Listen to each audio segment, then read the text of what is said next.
I can't do this. Sure you can. Who knows, you might like it. It's a killer rush. Buddy, this is your fucking wake-up call, man. I am an FBI agent.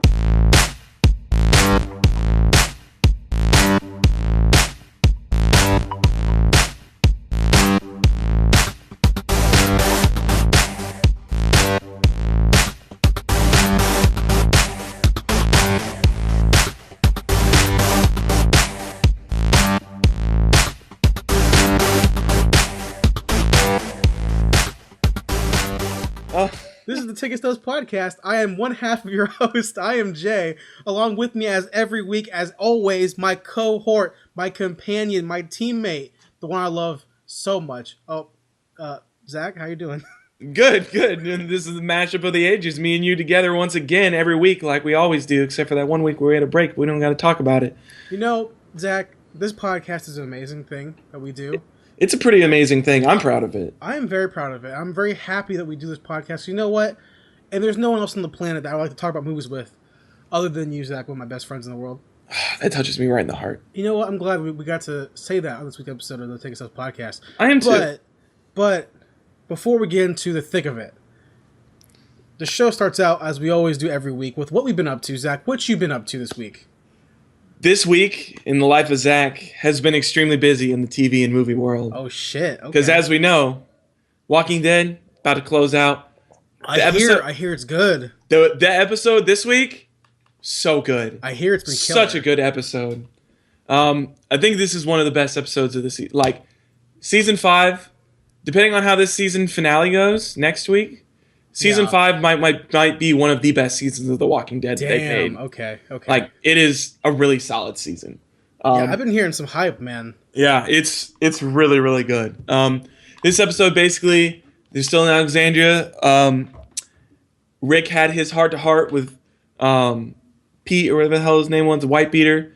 Basically, kicked his ass. He went, like, batshit crazy and was like, nah, y'all don't decide the rules anymore. I decide the rules because we need to keep people like him out of this place. We can't just exile him because that endangers everybody. We got to kill him, shoot him in the face. Yeah. And I was like, yes, Rick, tell him, because you're the dictator, the Ricktatorship. Exactly. As fans have been known to call it. They say they call it that? Some people do, man. I see it on a lot of things. The Ricktatorship is back. But yeah, so this episode's really, really good. Sasha was being crazy as hell in her weird PTSD thing that she has from all her friends dying, and she broke down, and as you do when your friends die. Totally understandable. Michonne has this like weird like crisis within herself as whether she wants to let go of the past and like accept Alexandria. Because I mean, she's been saying it, but she didn't really know if she was like ready to truly believe it. And now I think she's at that point where she's like, yes, I'm here. Try to leave the outside world outside. Try to focus on building this settlement now, building this settlement up to what I know it can be. She's definitely become like the voice of reason of the group, which I think is like killer. Which is kind of cool. Stupid though too. It's kind of dumb because the character that carries a fucking samurai sword is the voice of reason. Is the voice of reason. She hung up her samurai sword though. Oh, did she? Okay, cool. Yeah. Okay, cool. She was like, she got in the house and she was like, no, it was like her symbolic thing. She like hung it on the mantelpiece and everything. Like it's like very much like a decorative thing. All right, so so next season or 2 seasons from now, when shit hits the fan, she's gonna walk back in that room and be like, "I'm sorry. I left you." Take the sword off the mantle and then the shing. Ding! Oh my God. You're gonna see a reflection in the very tip of the blade or whatever, and then it's gonna be like, "Oh, she's back." Very, very Kill Bill. Very. Yeah, bad. exactly. Very Kill Bill. Yeah. Yeah, but yeah. So I mean, this episode, killer. And then the Flash came back this week. DC brought their CW brought their TV shows back, and they were both pretty flippin' amazing. Yeah, they had a really good comeback. Start off with the Flash. This episode, the rest of the season is going to be weird as hell. They introduced time travel finally. Oh shit. Into it. Yeah. So also, Weather Wizard, the guy who they thought was Weather Wizard, who they got killed off in the pilot. He's back. Turns out, no, his brother has the weather powers too. So his brother is officially a weather wizard. Gotcha. Okay. So does it involve the time travel? Does it involve Reverse Flash? No, oh fuck, what's it called? What's the exercise machine called? The time treadmill or whatever. Does it involve a treadmill? No. Or he just run. He just runs really, really it ended up. He made a tsunami. Okay, so Weather Wizard made a tsunami to try to destroy Central City. Don't ask me how he made a tsunami. I have no idea. He made a tsunami, and so he was gonna. Zach, he combines the molecules of the area, and which causes a very big shit to happen. Yeah, a very big fucking wave to come appear. But so he made a tsunami. So Flash called Caitlin. He was like, "Look, there's a big ass tsunami headed for this place. How the hell do I stop this thing?" She's like, "You got to make a wall of wind." He was like, "How do I do that?" He's like, "You have to run super fast. I don't even know if you can go that fast." I thought you were gonna say this. He calls her and was like, "Hey, how do I stop this wall of water? How do I stop it?" Yeah. And then she goes, "You can't stop it. You have to go in time. No. You have to run really fast." He was like, "You have to stop. Oh, you have to create a wall of wind." He was like, "Okay." He was like, "You have to go super fast, though. I don't even think you can go this fast." He was like, "All right." I can. And so then he started going that fast, and then like the very end of the episode, like all of a sudden he like disappears, and he ends up back where he was at the beginning of the episode, when Weather Wizard broke into the coroner building to like interrogate the guy to figure out who killed his younger brother. When the Flash was going there, you saw like an after image, and at first I thought it was the Reverse Flash, but it turns out it was him from the future, like he saw his after image. And so now he's like, his consciousness from the future is like in the past. I don't know. It's crazy. I don't know how it's going to happen, but I'm curious. Now, are they involving the Speed Force in this, or just he's running really fast? I think he's just like they haven't actually called it the Speed Force yet. Like at this point, he's just running really, really fast. Because correct me if I'm wrong, because I'm pretty sure I'm right that Barry had to use the treadmill. Yes. Wally could just run. Wally could just run. So it's like, and then eventually, I know in the New 52, Barry can do some sort of time with his running, but I mean that's obviously a comic book fan's gripes with it. Yeah. But to like, I don't think him running that fast to create a wall of wind. Yeah. Could do that? I don't know. I don't know. I mean, I don't know. We'll see how it actually goes. But it was cool though. I mean, it was cool looking. The effects are like they're spot. The Flash's effects are like top notch. Like they look really, really good for TV. Well, I mean, yeah, as long as they get to tie in this new ability he has into a nice story, then it's whatever. Yeah, that's just me being an old Flash fan being like a dick about it. But you know, if they can tie it together, that's all that matters. Yeah, I got you. They had a lot of good character progression this episode too. Barry and Iris's relationship. I like to call this the comic book fixing it like the comic book episode. Okay. You got Barry and Iris, even though they're in separate relationships, they're both like, "Look, I love you," and Iris was like, "I love you too," and then they kissed, and it was perfect. Why do TV shows advocate cheating? I don't fucking like that. I don't know why they're advocating cheating. I don't like that shit. I don't like it either, but still, I was like, this is what should have happened in the beginning. Yeah. I don't know why you're advocating cheating. You should have just put them together in the beginning because they love each other. Is Iris a reporter right now? Yeah, she's a reporter. She's basically like an intern reporter. Like she got hired like a few episodes back, so she's like going into the ropes of like what it is to be like a big time reporter. I gotcha. Okay. And they also introduced the real Reverse Flash. Oh, what? Tom Cavanaugh. Is this Tom Cavanaugh? I think his name's Tom Cavanaugh. The guy who plays Harrison Wells, the wheelchair dude. Okay. They revealed that he is actually Edward Thawne, the one from the future. Yeah. Not Professor Zoom. Yeah. He is the Reverse Flash, Thawne from the future, and he is stuck in the past. And the only reason he's helping Barry is because he wants to get the future. So I don't know how we're gonna, because it's not really his thing. Because Thawne is in the comics, as we know, is like he's not stuck in the past. Like he can go wherever he can wants. go wherever he can go wherever he wants. So I don't know. They're kind of just doing that for a little bit more drama. And I guess. Did he kill Flash's mom? He did kill Flash's mom. What a dick! But this was his thing. Also, spoiler alert: Cisco died. Cisco is awesome. Cisco died. Rest in peace, Cisco. You Latin American dude. Peace out. Love you. But he basically vibrated his hand and stuck it through Cisco's chest. It was very badass. Very Thawne. But But basically, his whole reasoning for killing Barry's mom was, I wasn't trying to kill Barry's mom. I was trying to kill Barry. Why? I have no idea. He didn't say. Okay. Well, they haven't got to that point yet. We'll see what happens with that. Hopefully we'll see. But yeah, he was like, his mom was like a mistake. Like, I was trying to kill Barry. Yeah. So deal with it. Okay. And then I'm gonna kill you by vibrating my hand through your chest. I prefer I killed your mom because I wanted to see you do shit. I did it on purpose. Like that, because especially with the Flash Rebirth where they explain all that stuff. Yeah. It was like they really showed you that Reverse Flash was really like a dark fucker. Yeah. Like he was a maniacal guy who like really wanted to fuck with Barry. Yeah, he just wanted to see Barry's stuff. He was smart. He had a plan.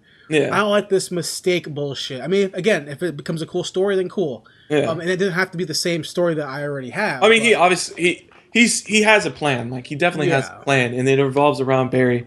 And it's the reason he's been mentoring him and all this stuff is for him to get back to the future. But yeah, it's definitely not like, I don't know how they're going to deal with him not being, because the whole thing about Reverse Flash is like his whole entire like reason for being a villain revolves around Flash and like making his life miserable. Yeah. And that seems like they're not really going with that aspect with the character right now. Mm-hmm. So I don't know how they're going to deal with that as of right now. But I mean, this episode I thought it was a really good episode. I think we mentioned before, right, about talking about Wally. We did, right, before a couple weeks ago, about how we're gonna have to, so because Wally is Iris's nephew, I think, or cousin. I think it's like cousin. Nephew, I think one of those two. Something like that. They're related. Yeah.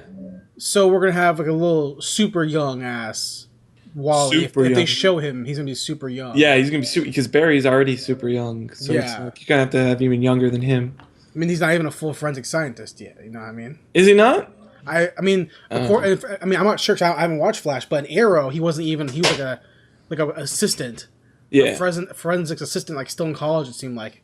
I think in the actual series, like, he's a full-on forensic scientist. Like, he has his own lab and everything. See, the lab he walked into in Arrow was just like a general lab. Yeah, you know what I mean. I didn't really think it was his particular lab, whereas in the comic books, it's his. In the TV show, like, it's definitely like his lab. Like, nobody else like, it's his lab. I don't know how I feel about that. He's a little young to be a forensic scientist. Whatever. I don't know, man. And then we got the Arrow. Arrow was really good. You got the whole Demon Head storyline. Raish was basically like, look, you're going to become the Demon's Head. And Oliver came back and he was like, yeah, maybe I want to be the Demon's Head. And then Felicity was like, nah, you don't. And he was like, no, you're right, I don't. I should listen to you. And I said, no, Felicity, shut up. He should be the Demon's Head because that'd be badass. What the fuck? I don't know. This whole Ra's al Ghul bullshit is like making me really annoyed because I never once ever even thought Green Arrow should even... Like, I don't... Okay. Right? Ra's al Ghul picks Batman for various reasons. Yeah. One being he is the most badass, non-powered person in the DC universe. Yes. Right? So to have Arrow be his choice, what the fuck? Maybe it's some license issues where they can't get the license to actually having, you know, particular, like Talia. They can't get Talia. I don't know what the reason is. Yeah, I don't know why they don't have Talia this season. But that seems really like confusing to me. Really dumb to be like, oh yeah, I have a daughter, but it's not Talia, and she's a lesbian. I was going to say, and she's a lesbian, but I mean, it's whatever. But it's not. That's not Talia. Like, and then have like, oh yeah, then we have Black Canary, but she's not actually Black Canary. Now it's this Black Canary. And now we have a real Black Canary. Yeah, it's kind of like, yo, maybe you should kind of, you know, I don't know. It just seems like they're kind of ignoring the obvious things that I want to see Bruce in this. Yeah, I'd like to see that Bruce. Gotham is there. I get that, but I'd like to see an older Bruce, one who can actually do shit. So I mean, because dude, no question in my mind is if Bruce Wayne or Batman and Green Arrow gonna fight, it's gonna be Batman's gonna win. Batman's gonna win for sure. So here's what they could do. Here's my hypothesis or whatever proposition. Hypothesis for WB, CW, whatever. CW. Okay, here's what they do. Tell me. Right? Yeah. Next season of Arrow. Right. You see Ra's al Ghul there, and you see Arrow there. Okay. And then you see a flowing black cape. Oh shit! Who the fuck is that? It's fucking Batman, right? Batman. And then he's talking to Arrow, and they're both in costume, right? Right. And Batman's talking, and it flashes back to Batman's past, which is a scene from Gotham, the TV show. That's a fucking prequel. What? A universe that's expanding on different networks? Holy shit. They should do that. They could do it. I don't know why they haven't done it already. You know, and then you can tie in tie-ins. Next thing you know, you have this whole massive universe. Yeah, they won't, DC taking over TV. They won't put Constantine in there. It's too. No. They won't put demons in there. No, not yet, at least. No, they're still trying to. I mean, what was it? They're bringing in. Who is it that they're bringing in? That's going to be like the first like meta-human villain in Arrow. Deathbolt, I think. Like he can control electricity, and that's like the first like meta-human that they're actually going to put like villain like in Arrow. Here's my real question. Also, they introduced Murmur, and Murmur's fucking cool. Here's my real question though, Zach. Yeah. For Arrow. Tell me. When is Thea or what's his name? When's Arsenal or Thea going to become Speedy? Right? Oh. When are they going to become his sidekick? And then also, when Thea's going to become Speedy because she's already got the nickname. Now she's got the training. There you go. So when she becomes Speedy full on, when she becomes Arrow's sidekick, when will she start shooting up heroin? She was already kind of a drug addict before, so it's like, when is she going to relapse? That's the scene I want to see. I want to see the scene where Oliver busts in the room. Speedy? Is that heroin? She's shooting up. Sorry, Ollie. Gotta get my fix. That'd be a dark. I don't know, man. I don't know if they're going to go there. They won't, but I want to see it. It's pretty dark. They won't go there, but I want to see it. Fair enough. So what else did you watch? A lot of movies. All right, let's hear it. A lot of movies. Okay, the first one called The Scribbler. That's on Netflix. It is on Netflix. I haven't watched it yet. A newer film. It's got Kate Cassidy, the girl who plays Black Canary in Arrow. Oh, yeah, okay. It's got her in it. Basically, the whole premise is like she has multiple personality disorders. Mm-hmm. And my type the of guy... girl. Yeah. But basically the doctor who's like trying to cure her gave her this treatment where she's like burning out her personalities. Okay. And so she ends up going to like this halfway house for like criminally insane people, and every time she like burns out personalities, there are like girls there who are dying, like committing suicide, but they're really not. They're being like pushed off and shit by this shady bitch who like is totally like a psycho for the only guy that lives in this building that's for girls. I don't know how he swung it in there, but he's like banging everybody, and everybody that he bangs ends up getting killed, getting pushed off this building. And yeah, so eventually she like burns away all her personalities because one of her personalities, the Scribbler, like messes with the machine and like burns out more and more until it's like just her and her, or the Scribbler and like her main personality. Mm-hmm. And then she fucking fights it out with the girl who's been killing everybody on the roof. Oh, and like her character design is really, really cool. Like whenever she's like the Scribbler, she has like ink lines like go all over her and stuff like that. And she's got like super long hair, like comes over her face.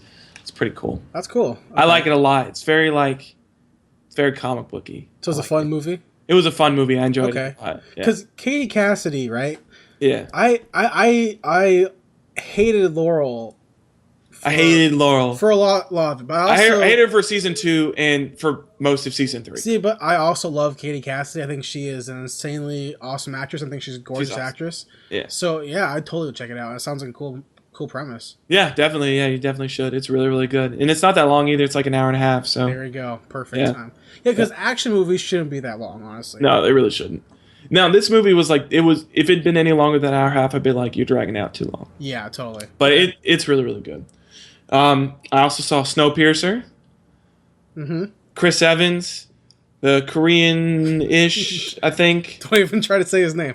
I don't know. I'm not even going to try to say his name, but really, really good movie. I believe you watched it like a month or so ago. Oh, longer than that. A while back. But yeah, really, really solid action movie. Really, really solid sci-fi movie. I like the way he did this whole this world building along this train, and like, I don't know, it was really, really good, and like the mythology behind it, like with the different riots and stuff like that, and like there's actually like reminders of it with like the Glorious Seven or something like that. I can't remember. It was like the first like riot or whatever, and they got like frozen. Yeah, it was really, really cool. How'd you feel about the twist ending? I didn't like it. How like everything was engineered. It was all meant to be like they planned it on purpose. Yeah, they planned it on purpose. I don't know. I didn't like it. It like defeated the whole point of like what he was fighting for. Yeah, what he was fighting for, and the whole relationship that he had built up with what's his face? The older guy.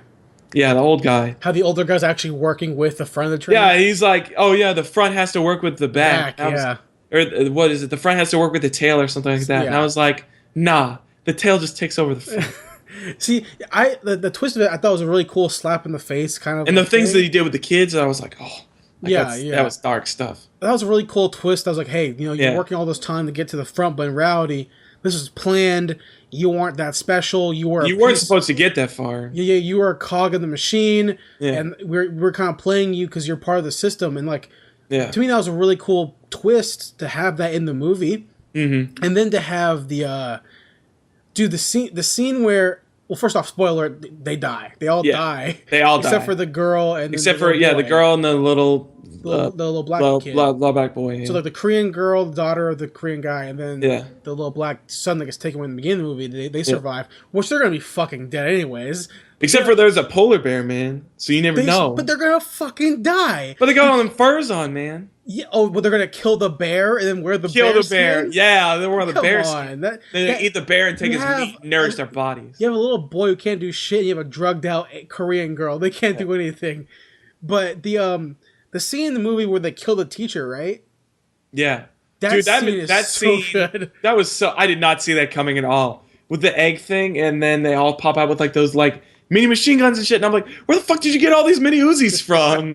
They just showed up and they were like, oh yeah, the fact that we're out of bullets, it's a lie. And then they start shooting everybody up. I was like, what the hell is all this? Yeah. That was a really cool scene. Also, Tilda Swinton, who plays the yes, she was great. She was great. She was really, really. I didn't recognize her at first. I mean, yeah, she always plays those weird characters, but she was like one of the best parts of that movie, man. She was really, really good. Yeah. And Chris Evans is obviously doing, because I know Chris Evans wanted to do because he wanted to do his big budget movies. Yeah. Then he wanted to go down do small movies so he can keep kind of like his acting cred almost. Like Snowpiercer is a good example that it's a completely different type of movie. Yeah. And even though it's very comic booky and very sci-fi and very genre PC of a movie, it also poses questions that are like, man, this is a really heavy-handed movie. Yeah. Without making it like a Neil Blomkamp movie, it's posing the same questions that Neil Blomkamp poses in like Elysium or whatever, or Chappie or something. But keeps it fun. So this guy succeeded. This Korean director succeeded. Where Elysium failed. Elysium and Chappie apparently failed. I haven't seen it yet. It was I could definitely say it was like. It's very social. It's a very social movie. Very District 90. Like not in like the aliens are being discriminated, but it's like you have a certain class of people that are being repeatedly discriminated against, and it's just their attempt to like fight back. I'll do the Snowpiercer the biggest fight scene. The axe scene on the bridge. The lights go out and stuff. Yeah, sweet. That was so cool. Sweet. All those set pieces look really great too. Yeah, and the choreography was like really, really solid. Yeah, dude. Also, Chris Evans' costume design. It's just such a cool costume design. It's very Blade Runner-esque. Yeah. It's a really good movie. Really cool and the premise. Beanie Man is, yeah. Yeah, I want to read the comic book really bad. I need to read it. Yeah, I would definitely be down to read it too. Yeah, it was really, really good. So, what else would check out? Okay, I got 2 more films. Cool. Stick with the foreign theme. Okay. We got A Company Man. This is also... that's... hold on. A Company Man... Hold on, I could be wrong. I'm wrong. Never mind. I completely forgot. Okay, go ahead. It's on Netflix. Yeah, okay. I'm not sure That's where I've seen exactly. I think it might be a Korean film. I'm not entirely sure. But basically, the whole premise is... is this the assassin movie? Yeah, the guy's like an ex-assassin, and... I'm not working for the company no more. Yeah, I'm not working for the company. And I fell in love with the kid. What was it? He's basically like an intern. I was like, I fell in love with my intern partner's mom, and so I'm going to run away with her, and we're going to start a cafe. But she dies. Oh, no. And they all die. And then he like goes full on badass and kills everybody in the office building. It was fucking sick. You should totally watch it. Have you seen The Man from Nowhere? Yes. The movie that is a fucking awesome movie. It's such a good movie. It reminded me a lot of that. Like, Man of Nowhere was a lot better than this movie, but the character in A Man of Nowhere is very similar to the character that this guy portrays in A Company Man. See, I bought the guy who directed Man from Nowhere. I bought his new movie. It came out like it's past few months, called No Tears for the Dead. Okay. I haven't watched all of it yet. I watched the first 10 minutes of it. Right. Looks less cool. It's about That's cool. about like an assassin who kills like a little girl in an accident, Mm-hmm. and then he falls in love with the girl's mom. Yeah. So it sounds kind of like almost cliche, kind of. I don't know. Yeah. Yeah, it was definitely... So Company Man's good, though? Yeah, Company Man was good. It was an enjoyable film. I definitely would recommend it if you're looking for Like an action movie? good like action assassin conspiracy kind of plot thing. It's very, very cool. And the last movie I watched, last one on my list, long list this week, Odd Thomas. Good movie. I watched this movie because I remember you talking about it. Yeah. A few months ago. Really, really good movie. It's a fantastic movie. It's got urine something. Belkin, right? Anton Belkin, right? Anton Yelkin? Yelkin? The guy from Star Trek. The guy from Star Trek. The one who does the good Russian Chekhov. accent. Plays Yeah. Chekhov. Yeah. He's Scotty, right? No, he plays Chekhov. Oh. Who plays Scotty? Scotty is Simon Pegg. Oh, that's right. All right.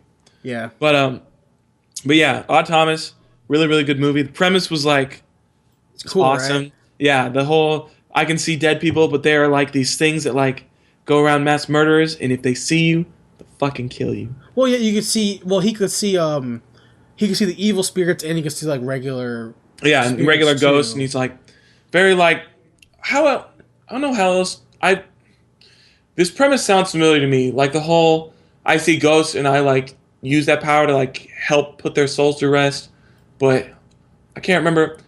I guess it's like does Bleach start off like that in the beginning? The anime. Yeah. Yeah, totally. Bleach is like similar like that, isn't it? Like the first. It's like Odd Thomas is similar to a bunch of different things. You know, it's similar to Sixth Sense in the way that he helps people out. Yeah. But he's more like a parallel detective type thing. But it's based on a bunch of novels by Dean Koontz. Okay. It's like a 7-book series that's out right now. And I read the first one, and it's really good. Yeah. And so when the movie came out, I was really excited to watch it because, you know, I think Anton Yelkin, I think he's a cool actor. Yeah. And it's a great premise for a series, and I love this kind of genre. Yeah. And then the girl who plays his girlfriend, what was her name? I can't remember. She's smoking. What's the character's name? Stormy. Stormy. Yeah. Dude, Yeah. okay, spoiler alert. When she fucking dies... Oh my god. Yo. When I found out she died, because I totally thought she was alive. They And then they were like, it's been like 3 weeks. You need to let her go. And I was like, oh shit, she never spoke a single word because they montaged it. Those sons of bitches. Dude, when you find out she died in the mall, yo, I teared up so bad. I teared up so. I was like, no. And then she fades away, and he's like, no, because it's bad. Because when in the movie, when she fades away, he lets her go. Yeah. She goes to the afterlife, and it cuts up to him with the most like excruciating cry face that I've seen in a long time. Yeah. And I was like, this guy's a good actor. Yeah. And like, dude, the whole thing. This is the first thing I'd seen him in since Star Trek, though. Like, I can't think of anything else. Do you know anything? Nothing big. Yeah. Yeah, nothing big. Like, it's small stuff. See, the problem is, I don't know. I'm not sure if this movie made enough money to warrant a sequel because it's, you know, I didn't know about it until Netflix. Yeah. And I went out and bought it on Blu-ray, but after I saw it on Netflix a while back. Yeah. But it's a really good movie and really fun. And I was hoping that they would make a sequel or adapt the sequel novel to a movie. That'd be really cool if they did, because he's definitely a cool character, and I'd be down to see him in like more films. Plus, to be able to see him, because I haven't read past the first book. Yeah. So to see Odd, like now he's like what he does in Vegas. Because he's traveling. He travels the country. No, I believe. Oh, he doesn't just stay in Vegas. Yeah, I'm pretty sure he leaves because he's no reason to stay there anymore. Yeah. So I'm pretty sure he leaves. I'm curious to see what happens. No, but like at the end of the movie, like he like leaves that place and he goes to Vegas. Did he like go to other places, or does he stay? I think he goes to Vegas, goes somewhere else, and travels or whatever. Oh yeah. Because he went to Vegas because originally they were always talking about in the beginning part of the film. He was like, Stormy was always talking to me about getting married, and we should just go to Vegas real quick and do it. But he was like, if we go to Vegas, I'd be working all the time because so many people die and stuff like that. Hold on, is Willem Dafoe in this movie? Yes, he is. He plays his dad. No, it's basically like I don't know how to say it. Like he's like his guardian almost. Okay, yeah. Like he's like a real like he's just like a really good like parental good dude. figure. He's a good dude, right? He's just a good dude. Like he's a parental figure. He's not like his dad or anything like that. He doesn't have like official guardianship over him. The one time I've ever seen Willem Dafoe, not a bad guy, like a regular guy. He's like a regular dude. He's just a regular dude. There's nothing weird about him or Yeah. anything like that. It's not like Boondocks where he's like sort of a weird homosexual half guy. transvestite. Yeah. I don't know, but Dude, no, yeah, this movie was a really good movie. It's a really fun movie, and it's very similar to Dylan Dog with Brandon Routh in it. It's a really similar vein of genre piece. Yeah, I totally liked it a lot. yeah, if you guys haven't seen it, definitely check it out. It's really For sure, I would 100% agree. It's on Netflix, so you know, and it's Exactly. also like not that long. It's like 90 minutes or something like that. So It's cool. It's almost like a noir story, kind of I could definitely see that. Yeah, detective-esque things in it. it definitely has some noir aspects to it. So I know in the novel he like narrates a lot. Oh, okay. It's a first-person story. A lot of stream of consciousness stuff. Yeah, it's really good book. Yeah. Is that everything? Yep, that's everything. What have you watched this week, Jason? All right, so I'll go ahead and start out with what I've been watching past couple weeks. No, I'm still watching that Stargate SG-1. Oh yeah, I know. I got you. I'm one episode away from finishing season 2. Okay. So I'm so close to knocking that out, and I want to dive right back into season 3. I want to finish it, but I think I got to postpone it after season 2 for a little bit to watch. I have a back catalog of movies I bought that I need to watch. Right. Including that 25 movie box set of Zatoichi I need to watch. So Oh yeah, the 25 film box set. Or I want to watch. So yeah, season 2 SG-1. It's not as good as season 1. Okay. It's definitely good. It's still fun science fiction, but there are episodes here and there that are like whatever. Yeah. And then I rewatched because I watched significantly less than I normally do. Okay. Been a busy week for me. And I rewatched 47 Ronin Okay. because I love Keanu Reeves and I love. Still have not seen that movie. Man, it's a fun movie, man. I should definitely check it out. It's don't say definitely check it out, but Definitely check it out. It's a fun movie, but at the same time, like don't go into it expecting to know more than what you think it should be. It's a Keanu Reeves movie. I know what I'm going to expect. It's called 47 Ronin, Yeah. starring Keanu Reeves. Don't expect The Last Samurai or something. Yeah. You know what I mean? Like it's about demons and stuff, and Yeah. it's a really cool action movie. And got Keanu you. Reeves playing his typical half Asian guy. This half Asian dude. It's a really cool movie. It's really fun. It's 100% guilty movie pleasure, which I'm not sure why I didn't bring it up before, Yeah. but totally is. And then I watched Samurai 2 Duel at Ichijoji Temple, which is the second movie in the Samurai trilogy, Okay. which is a classic samurai movie, fantastic movie. Stars probably the most known actor in samurai films ever. Okay. The same actor, Mifune, I believe his name. I forget his name. I'm pretty sure it's Toshiro Mifune. I forget all the time because Japanese names totally screw with me, except for Akira Kurosawa. Akira Kurosawa. This guy, he is the lead actor in Yojimbo and Seven Samurai. Oh, he is the name. He's pretty much. I think he did 16 movies with Akira Kurosawa. Damn. And all the good ones, all the ones that everyone knows, Hidden Fortress, Throne of Blood, same guy. And then I think Akira Kurosawa said, out of all my work, I'm only proud of those movies I made with him. Which is like, damn. Damn. So Samurai 2, Duel at Ichijoji Temple, fantastic movie. If you're into samurai movies or into Asian cinema, you should probably check it out. Yeah. And then I watched Wolf Cop. Wolf Cop. Which is I showed you before. Please tell me about this movie. I need to know more about this movie. Wolf Cop is it's an indie movie that is about a guy. It's about a smaller town. I'm not sure where it's at. Right. About a guy he's a sheriff. He's a drunk. He gets drunk. He's very every Rick. day. Very Rick Grimesy. He's except without the drunk every day. Okay. He's always drunk. Always just having sex all the time with like trashy women. And then one day he gets he's out there, he's out there in a forest on a murder case or whatever, and he gets turned into a werewolf. Like it just happens. Like old school, like really. Oh, weird, bit by a. No. Like, apparently, and there's like some way where like, if you get like if you kill an innocent person and have a spell that can make them a werewolf, not like transmitting the bite or whatever. So this is like some pagan way. I'm not sure. Oh, So he gets no. turned into a werewolf, and then it's a really cool horror comedy type of movie. Right. But at the same time, you can tell the people that made the movie are 100% fans of practical effects because the whole movie uses practical effects. There's no CG in it at all. It's it's good. all it's beautiful practical effects. But at the same time, since it's a horror movie, yo man, there are times where I'm like, I cringed so much in this movie, dude. Too practical for me. Dude, just there's some things I did not want to see. Like, okay, so when he turns into a werewolf, it's not like I'm just gonna transform. No, all of his skin comes off. Ooh. And he like peels his skin off. He peels his face off. Ooh. And the first time he turns into a werewolf, Zach, Tell me. he's in a bar with the bartender, right? Okay. And the bartender's like trying to like make sexy time or whatever Oh, okay. with them. He's like, oh yeah, he's been drinking and stuff while she's cleaning up the bar so they can go do their thing. Right. He's like, oh, I gotta go to the bathroom real quick or whatever. And he's like, no, hella drunk.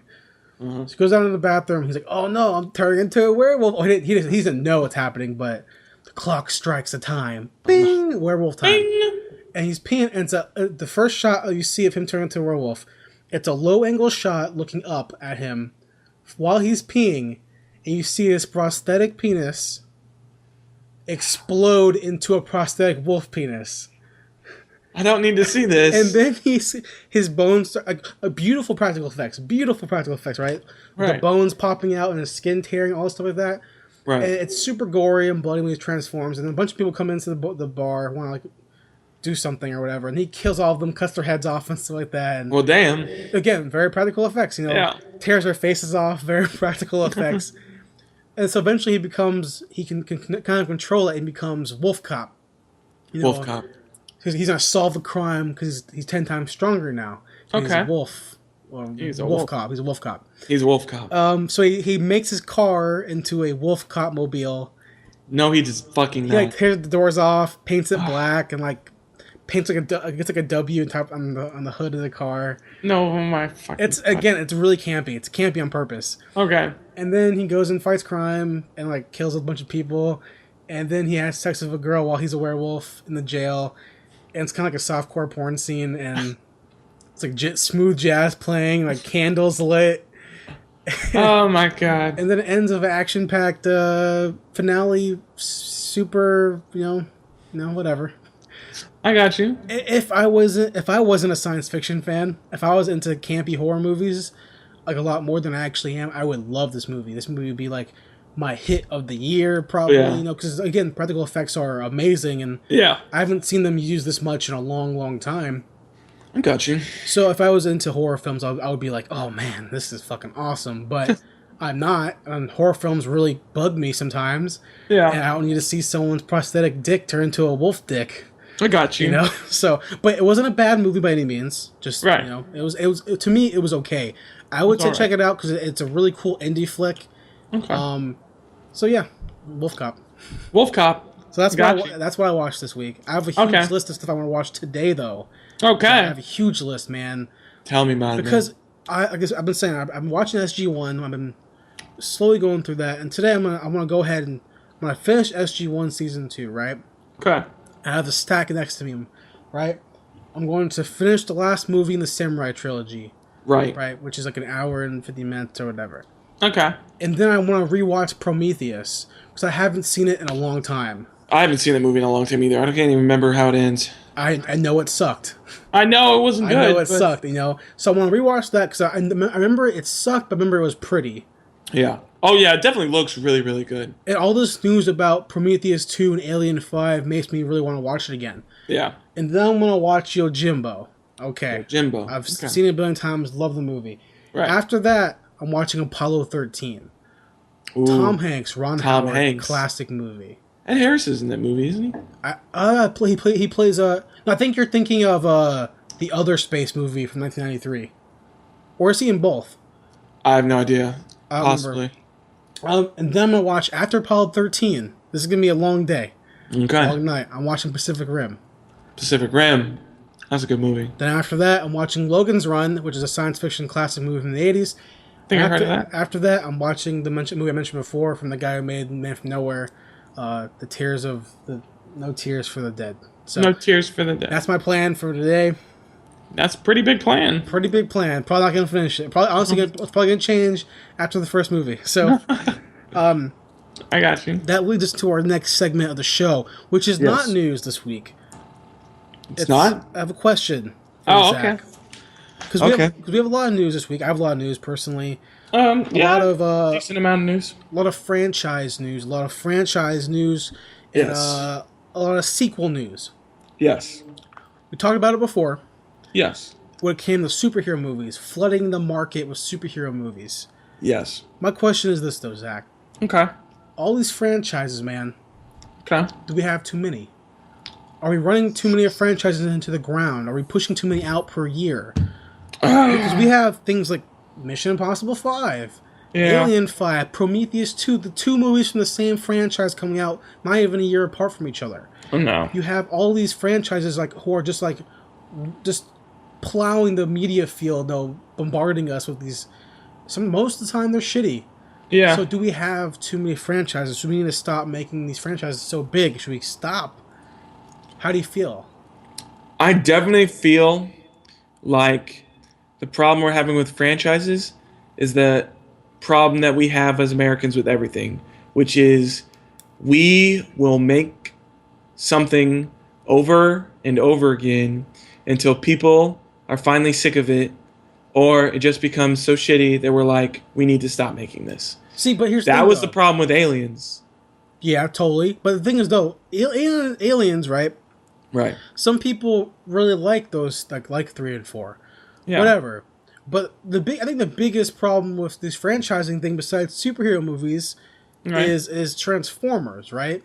Transformers is a fucking worst. You get Transformers, but the thing is, even though I think majority of film fans, like film buffs, cinephiles, people who really enjoy movies, think it's awful. know for a fact that Transformers is a piece of shit series. But it still makes money. But the majority of the public love it. That's why it makes so much money every year. Yeah. So they're gonna keep making them, right? Mm-hmm. So it's like me for one. You for one. I for one. I think franchises need to end. Star Wars is a perfect example. A franchise that's going on for a long time. Like you can EU expand universe novel series, fine, 100%. Okay. But what happens when Episode 7 sucks? What if we already had? See, we had 3 crap movies. Yeah, we're trying again. These franchises need to end. They need to end. They could have ended with just the original 3 been done. I see where you're coming from, and I agree with you on most parts. But I also think that there is a time when you can, if you wait long enough, you can reintroduce a concept. Sure, like Star Wars. But or what they're doing. episode 3 didn't come out too that long ago, though. It really didn't. It came out in like 2008 or something like No, that. no, way a little bit before 2008, like probably Was it? 2003 maybe, something like that. 2000 what? 99 was episode 1. Right. So probably 2001 was episode 2, 2003 was episode 3, I believe. Was it really that early? Something like that, yeah. Really? So, so it's been a decade. Yeah. That isn't that long, though.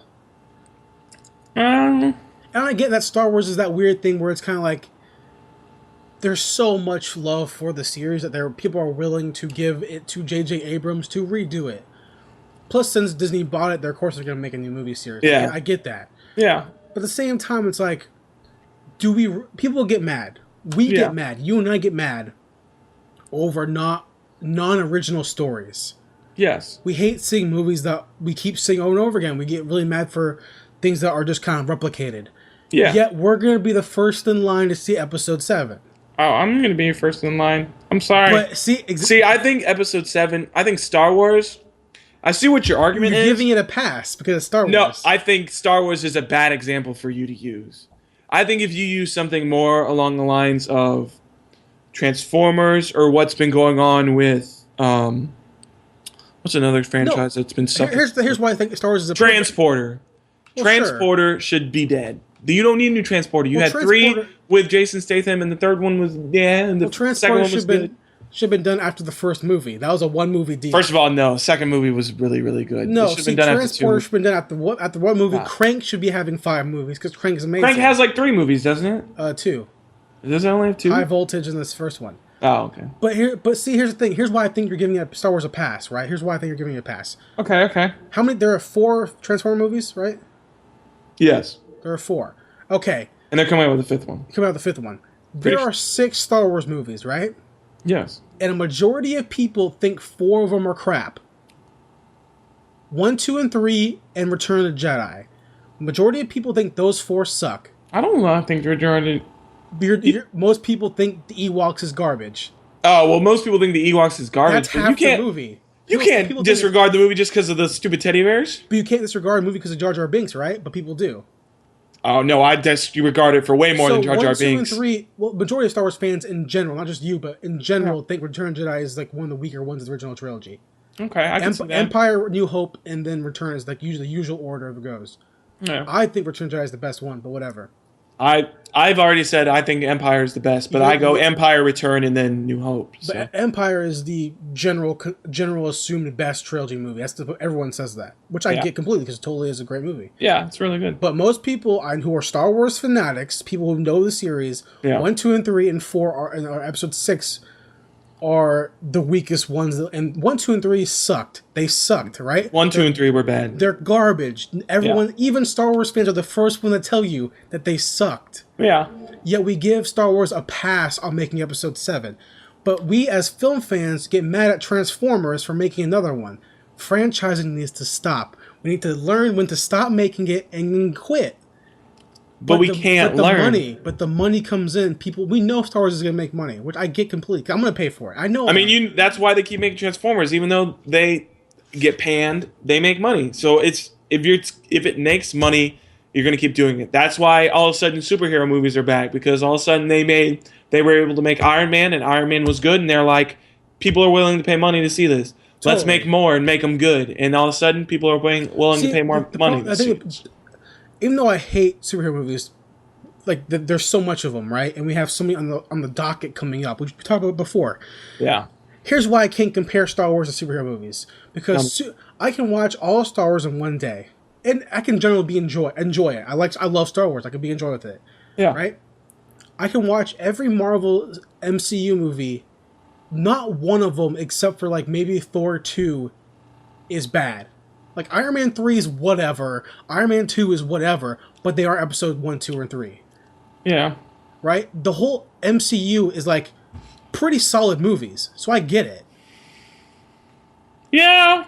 I'll give you that. See? They're all pretty solid. They're pretty solid movies, right? I mean, Iron Man 2 fucking sucked. It totally depends. That's because Jon Favreau had no time to make it. Yeah. But you have like Mission Impossible, right? Is a good idea, a good franchise to show that every one of the movies has been better than the next. Yeah. So I understand that franchise. Yeah. But it's also like, when do we stop? Do we stop at Mission Impossible 6? Do we need 7 Mission Impossible? Do we stop when Ethan Hunt dies? Or Tom Cruise. He should have died with Mission Impossible Ghost Protocol, because it's supposed to be Jeremy Renner. You know, that could have been a whole new franchise. I'm okay. They tried to do that with Bourne, and now they're like, nah, Bourne can't carry, or Jeremy Renner can't carry it. We have to bring back Matt Damon. Well, it's very similar to the issue we have with video games, where it's like you have all these big blockbuster AAA games. Do we really need to go to a theater and see? Okay, what can I see this week? Oh, Star Wars Episode 8, Fast and Furious 10. Like, give me an OG original script. Yeah. Franchises, I think franchises are great to an extent. I think they need to end though. And this is me coming from I'm so excited for Mission Impossible, man. Rogue Nation looks fucking sick. It looks awesome. But at the same time, we need to stop. Yeah. I agree with you. I mean, and I'm part of the I agree problem. that franchising needs to stop. It's not gonna stop. Money's there. Oh, of course Money's not going to go away. It's not going not. to stop. I think it needs to stop. But to hark on your earlier point, because one of the things you said that just stuck out to me, you said original script. Yeah. And your main point earlier was Star Wars. Yeah. My argument with you there is that Star Wars is original at this point. No, Star Wars is not original. Star Wars is an IP that's been created. So I'm saying more of an original IP. Oh, you mean an entirely new thing? I mean, original Star Trek 17 is going to be an original script. Yeah. But an original IP that's a new idea. Okay. Episode 7 could be taken from the 60 books that are out or whatever, plus Lucas's original script for his original Episode 7. Yeah. So it's like, even though I know Episode 7 is going to be good, I know it's going to be good. Yeah. I said it might be shitty. I know it's going to be good. And I'm going to watch it. I'm part of the problem. But at the same time, it's like, consumerism, man. Yo, franchising. We got to stop, man. Yeah. I mean, that's why Ghostbusters Snowpiercer was so good. Yeah. I mean, IPs are good if they're done right and they're have the amount of time put into them that they need to have put into them. IPs, more often than not, are better than franchises. I completely agree. They just are. Odd Thomas is a perfect example. Yeah, totally. Well, Snowpiercer, it's an amazing, same genre as the Scribbler. That was a good movie. It was a really good movie. You haven't seen it yet, but you can take my word for it right now. I mean, it's not like fantastic, but it's a good movie. It could. I need to watch what I say. It could be better than Star Wars. It could be better. The Scribbler. I was gonna say it could. I was gonna say it could compete with a Marvel movie, but it can't. It probably can't. No. It could compete with earlier Marvel films, or maybe it could compete. It could compete with like an Iron Man, like the first one, or the Incredible Hulk, or Thor, or something like that. It was at that level, I think. Yeah, and I get it, man. Creating a universe, we're at the point in our movie fandom where people do want to have one big coherent universe. Yeah. And I get it. That's a big idea, man. I'm there. You know, I mean, I want to see Rogue One. Yeah, I want to see that. It looks cool. That's a different idea than Episode 7. I get it. But at the same time, part of me that's like film snobby is kind of like Hitchcock. Does he have a fucking franchise? He just makes solid movies or whatever. Yeah. I wouldn't know, but that's an example. David Fincher does not make franchise movies. He makes Akira Kurosawa does not make franchises. Exactly. I mean, so I think that like it's as much as because there are only a couple of franchises I really care about, but at the same time it's kind of like I feel like if we push the art form higher to make better content as film fans, we used to see better stuff. We need to get rid of the old ideas and make a whole new Star Wars. Yeah. Make a whole new thing that can become that big. Yeah. You know? On this point, though, because you've been focusing a lot on just franchises, we need to get rid of fucking remakes, too. Reboots? Oh, yeah. Reboots need to fucking stop. They need to quit. There's I was looking through movie news, and I saw at least 3 different movie newses for some new reboot that's coming out. I said, The Crow. The Crow. There's Blue Thunder, which is a movie I've never heard of before. Never heard of that. Never heard of it before, but apparently it's getting a remake. There was some other movie that had a remake. I can't remember what it was. But it was getting a reboot too, and I was Spider-Man. Yeah. Spider-Man needs to stop. Here's where it's hard though too, because it's like you get franchising. I think it's such a hard thing to deal with, right? Yeah. And then sequels are also it's like. I think people are a little more adept to getting a sequel. Like, okay, whatever, I get it. Okay. Reboots, it's like, so I think majority of movies that get rebooted should never be rebooted. Okay. There's just no point. Like The Crow doesn't need a reboot. The original movie came out in 93 or whatever, 94 or whatever the fuck it was, and it's perfectly fine if you watch it in 2015. It's still a good movie. Now, things like The Last Starfighter, which is an 80s sci-fi movie, where they could make this a space opera that's more intense, then maybe. It depends on the film, I think, but they're rebooting things willy-nilly for no reason. And no one's going to watch The Crow. Yeah. Well, no one's going to watch it. I'll watch The Crow. But majority of people aren't going to. It's going to be a bomb. Yeah, majority of people are not going to watch it. They're putting in all this effort trying to get this thing done, but the majority of people are not. What's this movie? Oh, it's a gothic guy with makeup starring. Who's that guy? Is he from Boardwalk Empire? I never watched that show. Yeah. I'm gonna watch Transformers 7. That's the rebooting things for no reason, man. That's the problem. I got you. Can't do it. Yeah, I agree. But on the other hand, Indiana Jones. Indiana Jones. I want that reboot. I want that reboot. So it's hard on both sides of the coin. It depends on on the franchise. It's really hard.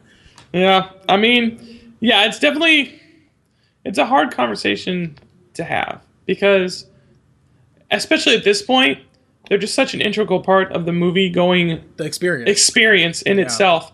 I'm going to say more than a majority of the movies that will come out in 2015 are going to be franchise movies. I'm not going to say that because I know for a fact that's not true. I think the ones that the majority of people in the community, like majority of the ones that are going to be advertised and that are going to make money and that people are going to see. There's going to be a billion indie films that don't have the money for advertising. That's true. The ones that are going to make money, that are going to be, hey, Jesse, do you want to go see so-and-so movie? Yeah. It's going to be a franchise movie, probably. Yeah. Not going to be, hey, Zach, do you want to go see Son of a Gun starring Ewan McGregor? Like, chances are that's not going to happen. Yeah. So, yeah, I agree. It's hard, it's a really weird situation because on one side, I love Indiana Jones. Yeah. I do want to see more Indiana Jones. I would love to see a reboot. But do we really... But, like, my point before that, the contradict what I just said, I love Indiana Jones. But can we not have a new Indiana Jones series? Yeah. Like a whole different guy. Whole different thing. I thought that was their whole plan. Yeah, but they like take Indiana... Like, the whole thing with Star Wars, right? Right. Like, take Indiana Jones. Stop making Indiana Jones. Yeah. Somebody else makes a series that's still related to, hey, this is a treasure hunting guy. Oh, you mean new thing. Like a parallel to Indiana Jones? No. It's like a whole, So we stopped making Star Wars, right? Right. Cancel Star Wars, whatever. Make your books, whatever. Right. Can there be a whole different series, nothing even related to it, that can become that level of Star Wars again? A whole brand new space opera. It can't happen. It won't happen ever again, but that would be something I would love to see. Like a whole brand new IP that takes off and becomes... Like if Defiance on Sci-Fi Channel, if that show became the brand new Star Trek, that would be sweet. Because all we have are these, especially in science fiction, you have those are the cornerstones of the big media is Star Trek and Star Wars are the ones that are huge. You have things like Battlestar and stuff like that and like Firefly, but those things didn't last as long, don't have as much grasp. Yeah.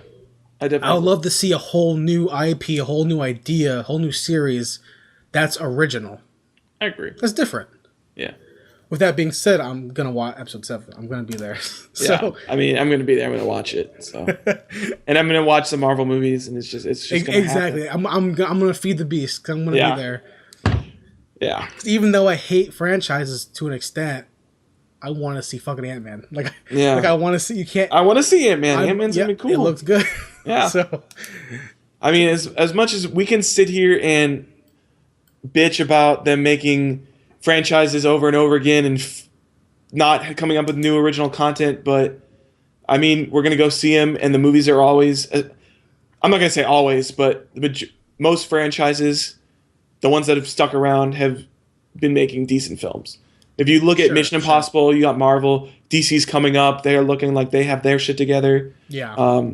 I mean, the majority of them are making decent looking films that people will actually be able, that both the regular public and film fans will be able to enjoy. And as long as they keep doing that, it's not going to change. And to be fair, and to be 100% fair to people that franchising, as much as I do think it stifles new ideas and new stories and new things that can be told, there's nothing wrong with liking Transformers 5. There's nothing wrong with that. That's just not my taste. Yeah. There's nothing wrong with watching Guardians of the Galaxy 2. Nothing wrong with that. You know what I mean? I just feel like if we, as film people, could push out new ideas, we would see a whole new different thing that would be great. I agree. And that's partially where we keep snatching up, or movie industry keeps snatching up ideas from novels and stuff like that, because the writers have no bars that they can do whatever they want to, which is why you see things like Snowpiercer, which honestly, if you took Snowpiercer out to an American director and like, hey, make this movie, they would say, no. But that Korean guy was like, yeah, I'm making it. Yeah. And he's like, it turned out amazing. So yeah, it turned out really, really good. He did a really good job with it. So, just wanted to ask a little chit chat about franchises. Yeah. That leads us to our next segment of the show, our movie news segment. Zach, what you got? My first piece of movie news is franchise related. Oh, cool. They are casting Spider-Man right now. They're definitely looking for young teenagers. So it's definitely going to be a young kid who is going to be our next Peter Parker. I'm talking like 16, 17-year-old kid. He's going to be a high schooler. And did they have a guy who they already auditioned? tested? Yeah, they already auditioned some kid from the show Weeds. Good show. show. So I've never seen it. Good so show. I don't know who he is, but apparently they screen tested him. So that's why everybody is like, yep, he's definitely going to be a teenager. He's definitely going to be a young kid. So, but that's not saying that he can't be a different race yet. Yeah. They could be trying to find the right guy. Yeah, they're definitely... I definitely think at this point they're just trying to see what age they want. I don't know if they've just necessarily focused on race yet. Yeah. I think right now they're just trying to figure out, do we want him in the 16 to 17 range, or do we want him to be a little bit older or something like that? So I really think that he needs to be like a 17, 18 range. I think he does too. I think a 14 to 16 range is too young. Yeah. To be dealing with like that heavy of superhero politics. He definitely needs to be like, to label him a junior or senior in high school. Yeah, totally. So, I mean, even though I understand that Peter Parker is a very smart character, yeah, I don't think anyone who's 15 has powers is just gonna be trying to get like pussy or something. But you see that? Hold on, you see that? This is related to Spider-Man.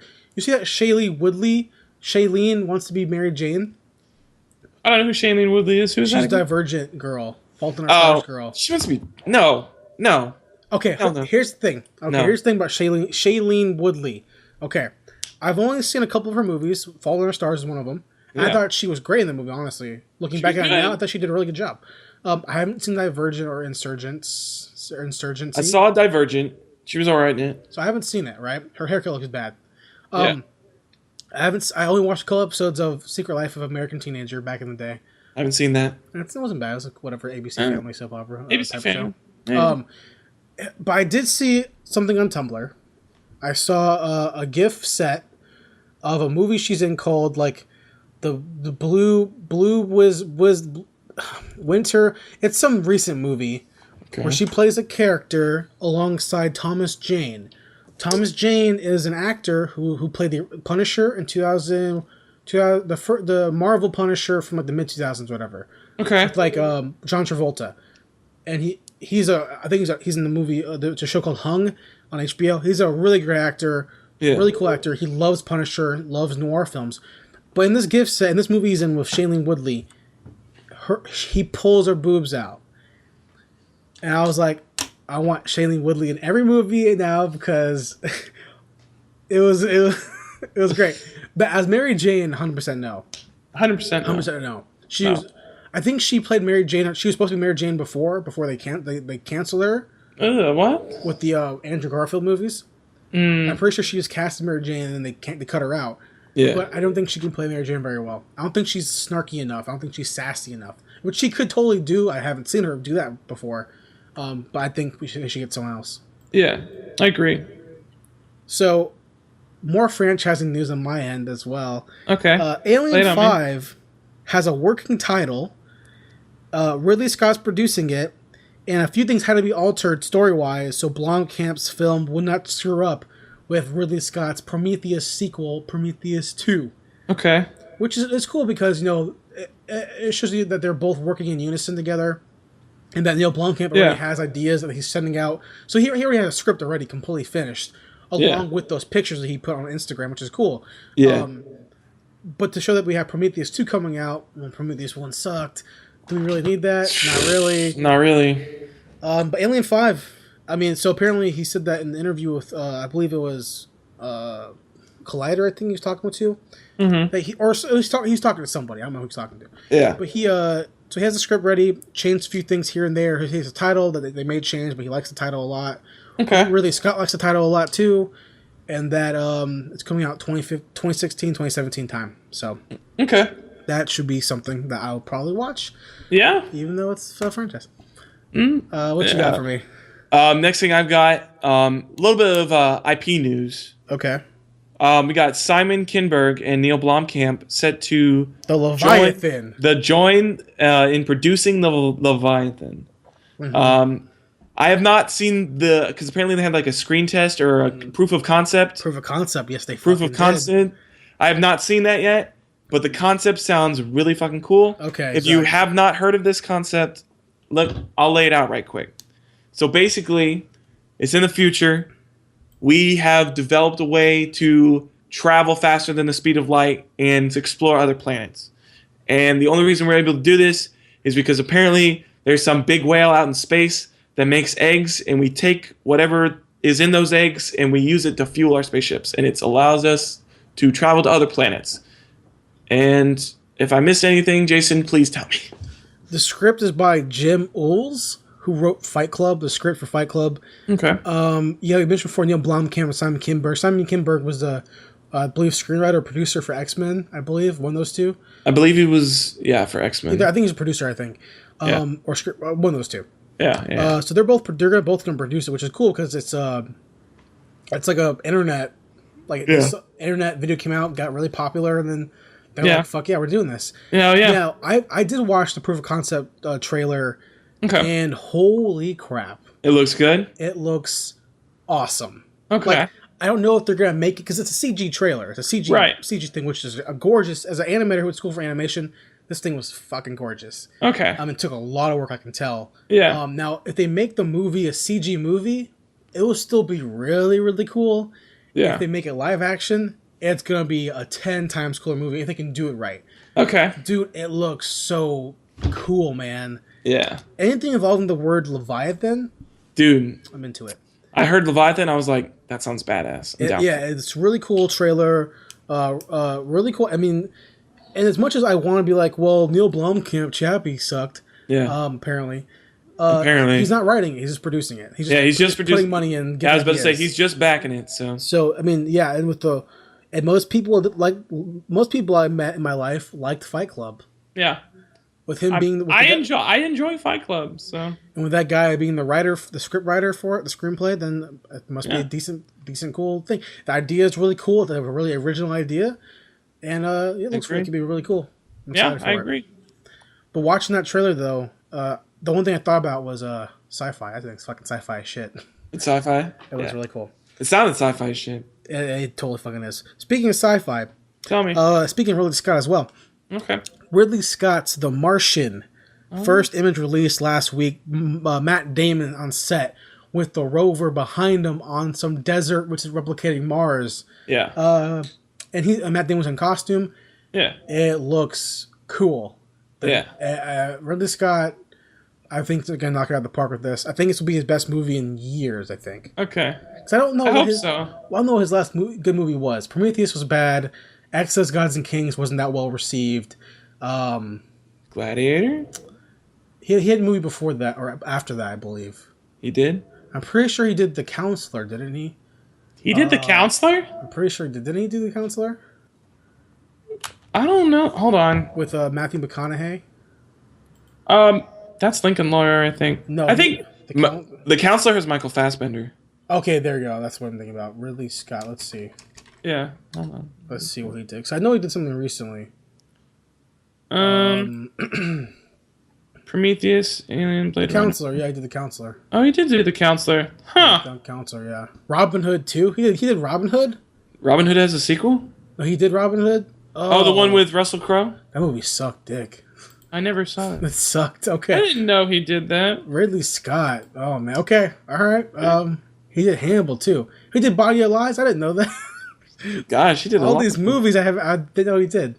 American Gangster. Woo. Okay, so The Martian, yeah, it's a fantastic novel. So I'm really excited to see what they do with this. Matt Damon's a good choice to play the actor. I think Matt Damon can do it really well because Matt Damon's really funny. Mm-hmm. And then the main character in The Martian's a very, very funny character. So I'm very excited to see how it comes out later this year. Yeah, if that movie and fucking Mad Max, man, I'm just so ready for. Dude, Mad Max is gonna be so sick. I'm so ready for Mad Max. Yeah, me too. I'm 100% excited for it. Yeah. What you got? X-Men Apocalypse will be Jennifer Lawrence's last X-Men film. Also, it's probably going to be Michael Fassbender and James McAvoy's last X-Men film too. So I don't care. The end of a trilogy. And then they're going to keep going. I'm okay with that. Yeah. I just bring it up because obviously... Well, it's important. It's important. It's important, yeah. They've been doing really good jobs with the characters. McAvoy is amazing. McAvoy is really, really good as Magneto. I think Michael Fassbender is I got them mixed up. Yeah. Michael Fassbender as Magneto is really amazing. James McAvoy as Professor X is amazing too. I like Jennifer Lawrence as Mystique. I think she does a really good job. I feel like Jennifer Lawrence didn't do anything. I feel like she didn't add anything. I feel like I was watching X-Men, either one of them, and I feel like it's like, that's just Jennifer Lawrence. Yeah. That's like James McAvoy. I'm like, this dude is Professor X. And I can see, obviously, we get more relationship between him and his future self, so obviously you can see how him and Patrick Stewart can become each other. I get that. Yeah. We don't really get that with Magneto. No, not really. But Jennifer Lawrence is kind of like, yeah, I don't really see how Jennifer Lawrence becomes, what's her name? Mystique? No, what's the actress who plays Mystique in the original movies? The model. Oh, dude, I have no idea. It's Jennifer Romaine Stamos, is that her name? Probably, maybe? Something like that. I don't see that. Of course, that's obviously not a different universe, whatever they consider now. Yeah. I didn't feel like she really added anything, especially in Days Future Past. I cared zero for that character. That character added nothing but to add issues that we didn't care about for Charles's life. Fair enough. So, whatever. Good riddance. Yeah. Not saying she's not a bad. She's an amazing actress. I still don't care for her as Mystique. Fair enough. Plus, having McAvoy and Fassbender leave really shows that they're setting up that you want to see these new young guys become the what's it called, the new people that they're casting as like Cyclops and stuff like that. You can see they're trying to propel them to be, the next big thing, which is great. I got you. For me, Alex Garland, he's a screenwriter. Wrote Dread. In an interview with Collider, says that the sequel is not going to happen. Pretty much a definite not going to happen. Yeah, I read this article. Which sucks because Dread is so good. It's such a great movie. Dread was awesome. Carl Urban and Olivia Thirlby. Olivia Thirlby. After watching Dread, I went and checked out everything I could find of her. She is, if I had a celebrity crush that wasn't Natalie Portman, Olivia Thirlby is that person. Yeah. She was awesome in Dread. Carl Urban was awesome in Dread. The movie is such a fun, the raid with guns in the future with pyro bullets. And so slow-mo. Cool. Yeah, and the drug and the girl from Game of Thrones. Super cool movie. Bummed out they're not making a sequel. I completely get it because it made no money. Yeah. I get it. And Alex Garland said that they're definitely going to make another movie at some point. But it's just not going to be with them. Yeah. It'll be because this was the second Dread. Yeah. Because both Dread movies sucked financially wise. Yeah. Which is bad. But this movie was such a good movie, man. It's so good. And even though it made a bunch of money on home release, this wasn't enough for the producers to be like, hey, let's make another one. Yeah. Which is bad because that universe can be that so could be really explored. Cool. Yeah. There's a lot of cool stuff. I want to see her as a judge, man. I want to see her as a full-fledged judge. Dude, that'd be pretty sick. Walking in there, reading minds and shit, and ugh. Oh, dude. Oh, man. Oh, well. Yeah. What you got? I got two more pieces of news. Okay. First one, Preacher pilot for AMC, with headed by Seth Rogen and Evan Goldberg. That makes me so mad. That they're heading it? That Seth Rogen is even attached to this. But they have casted two people. They've casted Arseface and Tulip. And Arseface is Ian Coletti, never heard of him. And Tulip is Ruth Negga, never heard of him. Negga, Negga. Didn't they cast a girl too, didn't they? They did what? Didn't they cast a lady too, right? That's her. Her? Okay. She plays Tulip, the ex-girlfriend of... You said him, and I was like, what? They changed it to a girl? No. Yeah, they cast her as the ex-girlfriend Tulip. Did they ever cast who plays the main character? They have not casted Jesse, right? They haven't casted Jesse I don't remember his name. the vampire. I haven't read Preacher in a long time, so I don't remember his name. It's been like a year since I read it, but I remember they haven't casted Jesse and they haven't casted the vampire. I can't remember his name. Cassidy, right? Cassidy. Yeah, they haven't casted Cassidy My yet. memory. Oh man. Your memory's pretty spot on. Look. Preacher is a great series. I think it's a good idea to make this a show. It totally fits. It could be really episodic. It fits the whole TV show arc. It works. I'm just worried though. Will it become Walking Dead? Hey, we're traveling to this town. Shit's happening in this town. Hey, we're gonna stick here a while. Yeah, we're gonna hang out here for a little bit. Like, I don't know. I mean, obviously the story is completely different. Yeah, I mean, I could see how it could become it, but I feel like the stories are so different. I don't think they would. Yeah. I mean, it's AMC, so they'll probably try to recreate that aspect because they know it works. Mm-hmm. But I'm hoping that they'll take a chance and actually try to stick closer to what Preacher actually is. See, I was excited because when they greenlit Robert Kirkman's other comic book, what's it called? Thief of Thieves, I believe. It's a spy book. It's like a thief book he writes. Right. About like a master thief. And they're going to make that a series. And that's like a completely different idea that AMC hasn't done before. Yeah. That could be a really cool movie. It's not about people dying or an apocalypse. It's just it's a cool con man thief story. But I haven't heard any news about it, so I think maybe they either cancel it or they're waiting for it to do something else, which is bullshit. Yeah. Whatever.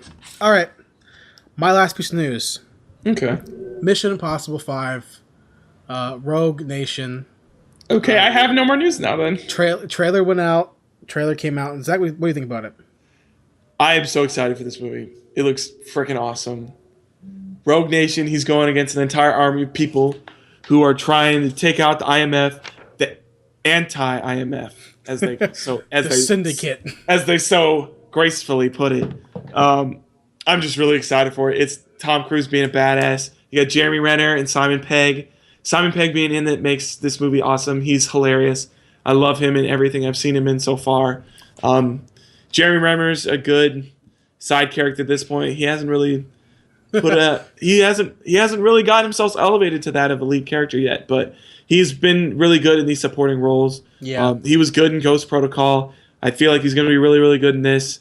Tom Cruise is being Tom Cruise. So, yeah, I'm totally excited for this. And he's hanging off a fucking plane. Like, how badass is that? Yeah, totally. So, the question is, what's the real stunt in this movie? What did he actually do? Because in the in Ghost Protocol, he climbed on the building. Apparently, he climbed onto this airplane, and he climbed, like, along the wing, and then he got stuck on it. So, I'm trying to think, because, I watched the behind-the-scenes footage of them shooting that scene where he is up on the wire, on the building, actually doing all the stuff, which is like, Tom Cruise, what are you doing? Tom Cruise, what are you doing?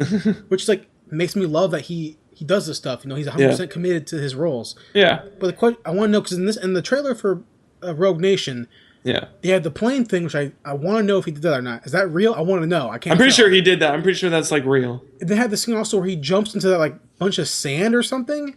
Oh, you mean that giant whirlpool looking thing? Yeah. What is that? Sick as I want to see that. That looks sick as fuck. So I'm really excited for this. Yeah, I'm down for it. It looks awesome. It looks good. It looks fun. It looks better than Ghost Protocol. Yeah. It looks better than just these movies are getting better. They're getting better and better. And I don't know, man. I'm excited for it. I'm excited for it too. So that leads us to our next topic of the show. Yes. Next segment of the show. What's out this week in theaters? We got Get Hard with Will Ferrell and Kevin Hart. You have Home, Serena, which is Bradley Cooper and Jennifer Lawrence. While We're Young, The Riot Club, Welcome to New York, and Man from Reno, which looks like an awesome thriller, by the way, just saying. Okay. On home release, you got Into the Woods, some piece of shit movie that I've never seen. Hey, Into the Woods is good. Unbroken, I believe it comes out this week as well. Okay. And then The Hobbit, Battle of some shit. Battle of the Armies? Battle of the Multiple Armies. Callback. Today, Screen Junkies released their honest trailers today. Okay. For Hobbit, Battle of the Five Armies. And they're like, Battle of the 5 or 7 or 6 armies, depending on how you count it. And I was like, depending on how you count it. I'm glad that more people thought that way, because it totally made no sense. So that's what's out this week in theaters and on home release on a Blu-ray and DVD.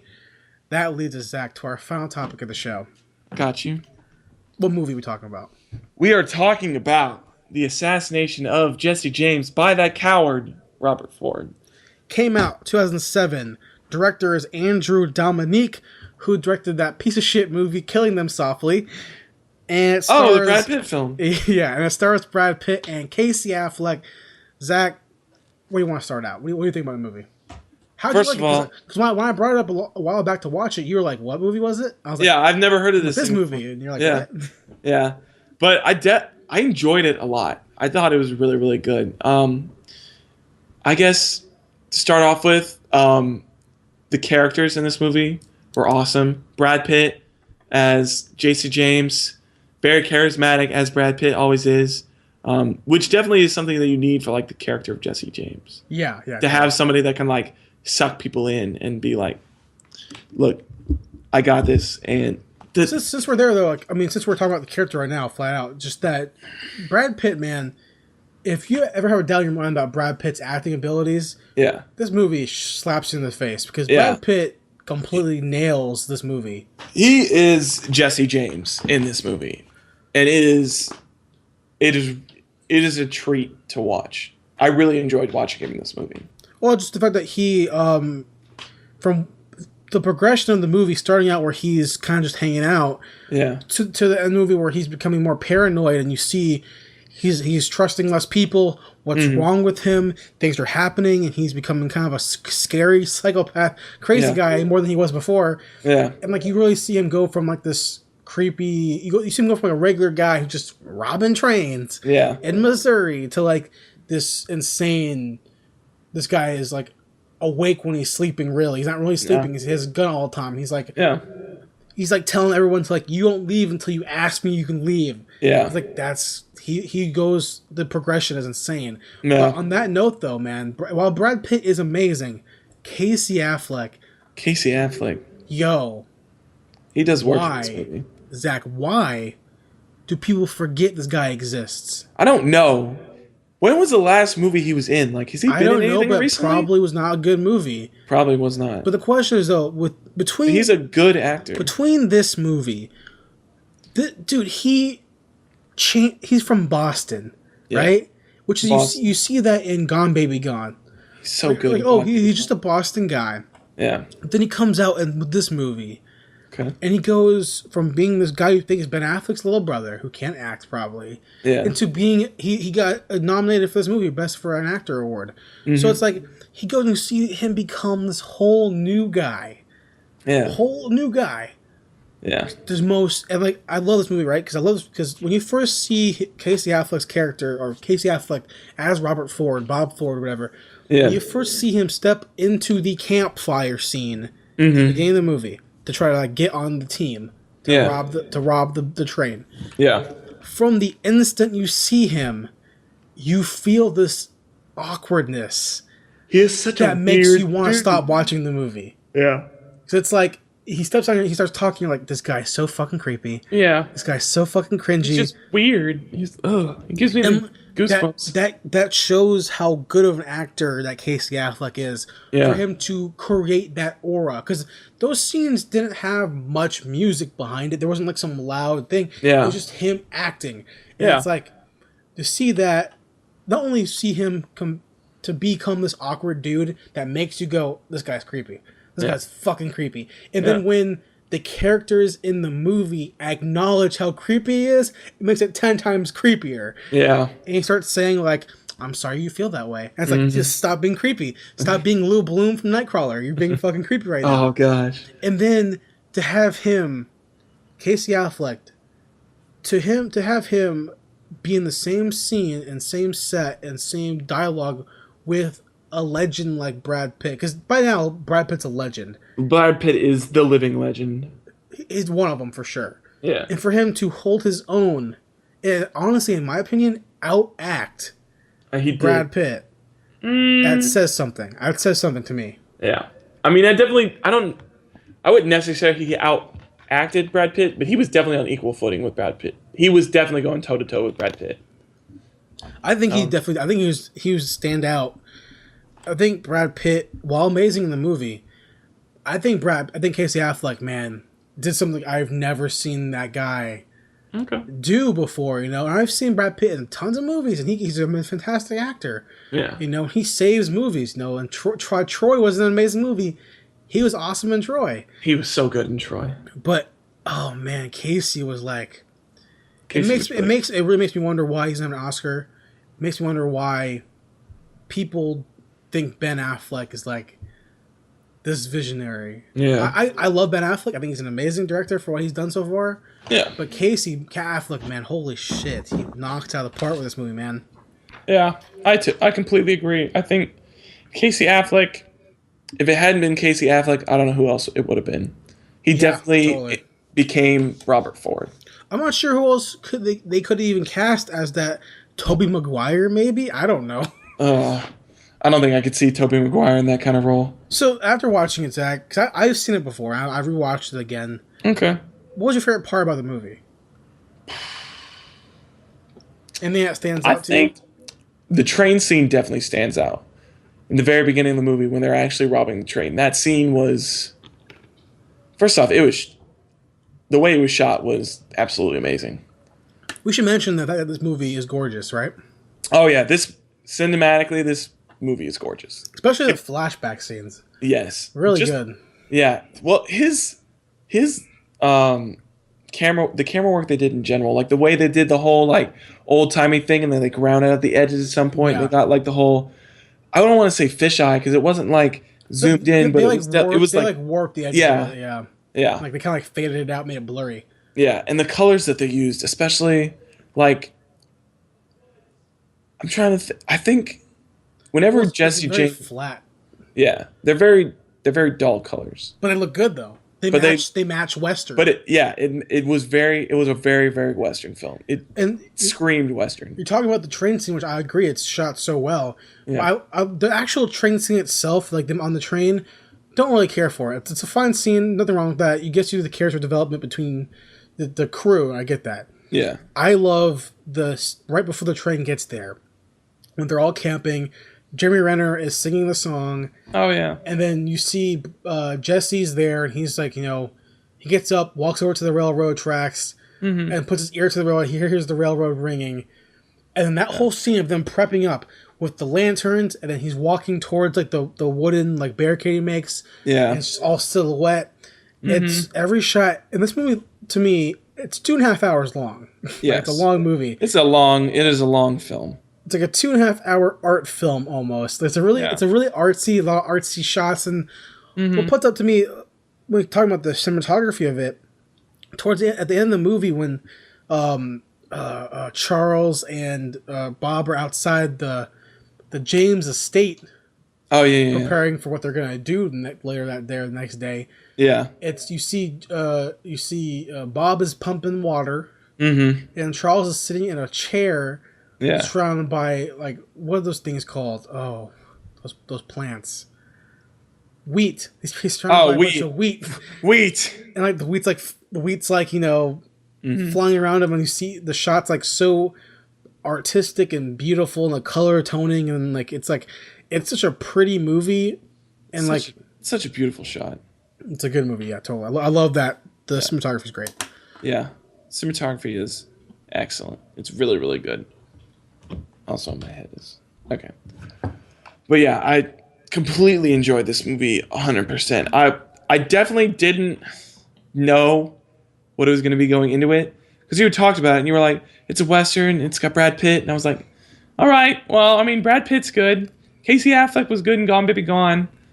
I'll give it a shot. And then I watched it. And to see them together, their chemistry was really good, first of all. Fucking creepy.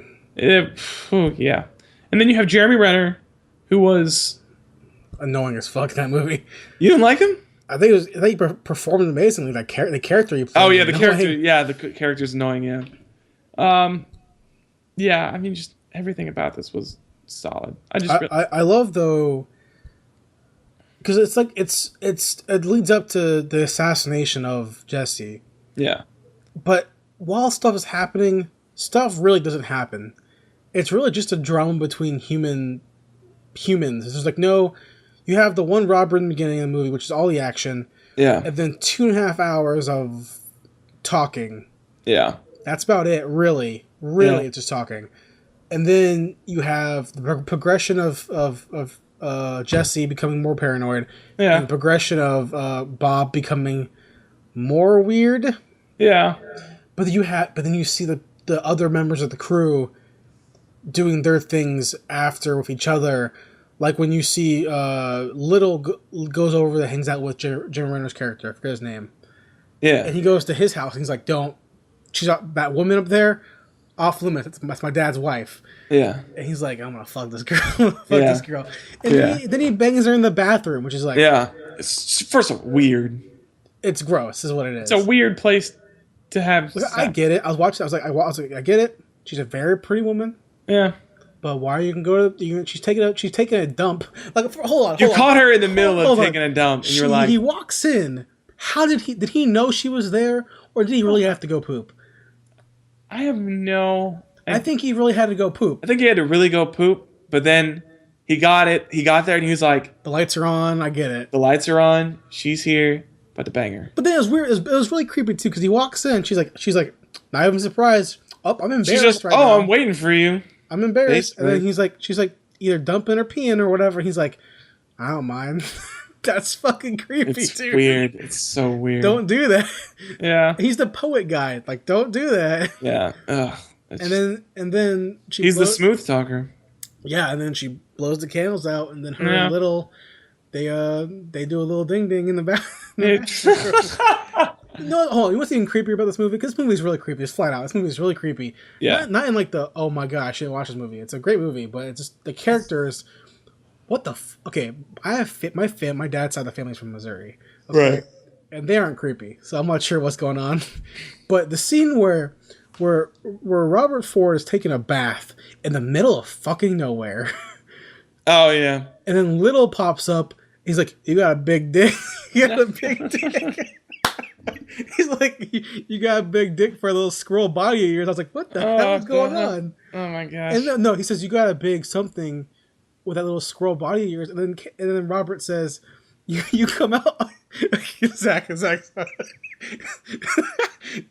Little says something like, you got a big something, that little squirrel body of yours. And then Robert says, and Casey Affleck's awkward ass way, like right away says, you come out here all the way just to look at some dick. Like, it's like, yo, this is a comedy? Like, no, it's not a comedy. This is a drama. Oh my gosh. That the portrayals of all the characters, man, it's so funny, so good, so good. To see like their social ties to each other, and the fact that they were like, I mean, I assume when you're committing crimes to somebody, you get pretty close to them. Yeah. And the fact that they were able to so easily like break apart those bonds was interesting to see. You know, it was really, so my favorite scene in the movie, my personal favorite scene in the movie, is the scene where Jeremy Renner's character comes. Okay, first off, I should mention the movie. You need to think. Yeah. You need to watch the movie. You can't just be like half-ass watching it, because things will happen that they'll mention an hour prior, and then it'll come to fruition later. Yeah. Like the scene where the one guy tells Jesse that, what the fuck his name is, Cullen or whatever, is trying to catch you to get the bounty. Yeah. And nothing happens about that for like the entire movie until later. Yeah. And then something happens, and they don't tell you this is why it's happening. You just have to remember why. Yeah. But the favorite scene in the movie is Jesse. It's Renner's character. Mm-hmm. He busts into the Ford household. Oh yeah. And tries to kill Little. Yeah. And then Charles runs out the roof, the building, jumps off the roof. Mm-hmm. And then they're firing each other. Little and Renner's characters are firing each other point blank range with their black powder guns, and nobody's hitting anybody. No. Until finally, it was like Jeremy Renner like hit him in the leg, and then Little hit him like in the shoulder. Arm, yeah. Well, forearm, yeah. Yeah. And they both just stop. They're like, and they're just, all right. And then Renner's character walks over to a different holster next to Casey Affleck's character, and grabs a non black powder pistol, a regular pistol, and goes to assassinate Little. And that's when Robert Ford shoots him from so far away, one-handed in the head perfectly. Yeah. Headshot. And then you see the angles are so good because you see both times they show Robert Ford killing somebody, which they're both headshots, by the way. It's like both shots in the movie are headshots with one hand from far away. Yeah. Like, perfect aim. You see the angle of his head actually, boom, plumbing out from the front. And great special effects and makeup. And you see Jeremy Renner's character just fall down, just boom, and the blood starts pouring out in a tasteful way. Yeah. That scene, to me, it's a fun, really well-shot scene. Because it's kind of like, it's a bunch of fast action. But it's kind of like, why did that happen? You don't know. Yeah. I love that scene, man. Yeah. That was a really, really good scene, too. Yeah, I totally agree. Got anything else you want to say about anything else in particular? No, not really. Not anything else. If you guys haven't got to see it yet, if you guys have not seen this movie, which I'm guessing the majority of people you are watching, who are listening, have not watched this yet, you should definitely take away Friday or Saturday and try to watch this movie because it's really, really good. So. Yeah, I completely agree. It's a fantastic movie and it's directed really, really well and shot really well, and the acting in it is phenomenal. Really good acting in it, and Casey Affleck, as we mentioned before, it's so good in it, and then Brad Pitt's amazing in it. And also, before we stop, I want to mention the fact that this is most like the events in the movie are true stories. Now the actual relationships are obviously dramatized for the movie, right? But the fact that Robert Ford traveled around the country doing a play about how he killed him is kind of like, man, damn, what a dick. You gotta do what you gotta do to make that money, I guess. What a fucking cow. Also, the title is amazing. Also, yeah. Like, you would expect that the movie... People hate spoilers, right? Yeah. This title's a spoiler, I guess. It is. It's a major spoiler. But even though you know the movie's it's gonna be the assassination of Jesse James... Yeah. Oh no! Who's gonna kill him? Oh, by the way, by that coward Robert Ford. We're giving the whole thing. Yeah. Yet the whole movie is still not about the actual assassination. It's about what builds up to it and the after effects of it. Yeah, and the after effects of it, and it's so well done. And it's a shame to me that the director Andrew Dominic or whatever I believe his name is, he went on to make Killing Them Softly, which I think is just so boring. And I think that with this movie, I was hoping he would make something really great. Yeah. Which he still can do, obviously. Not saying he can't. Yeah. And Killing Them Softly wasn't a bad movie. It just was a lot of talking. Yeah. So, you know. I agree. It's a good movie. So, Zach, where can they find us out online? They can find us online at facebook.com/Zach and Jay's Ticket Stubs. They can also find us on YouTube at youtube.com/Ticket Stubs Podcast. They can also find us on Tumblr at our website, theextendededition.com, where you have numerous articles. You have your weekly watch going on. We have some movie news. We have the occasional movie review, all depending on whether we can actually get out to watch a movie. You have your long form news that you always have. So, yeah, totally. Or Zach, say I wanted to follow you on Twitter. Say I was a Twitter person. You're a Twitter person? Where could I find you on Twitter, man? Well, if you're a Twitter person, you can follow me on Twitter at Zach Austin Tyler. That was where I'll be. My Instagram is the same. If you want to follow me on Instagram, I don't know why. I don't really Instagram any movies, but if you want to follow me on Twitter, you can follow me at J@WarpSpeed. Which reminds me that last week we posted the first episode of my solo podcast, J@WarpSpeed, episode number 1, where I talked about Ready Player One, the novel by Ernest Cline, as well as Leviathan Wakes, the novel by James A. Corey, as well as Stargate SG-1. This week, episode 2 comes out on Friday, I believe. J@WarpSpeed, episode 2. Check it out there on YouTube, youtube.com/Ticket Stubs Podcast. Of course, as every week, thank you guys for listening to this week's episode of the Ticket Stubs Podcast. Thank you guys. Appreciate it. We'll see you guys back next week for another episode. More movie shit, more movie news, all that good stuff. Check you later, guys. Yeah, man. See you guys later.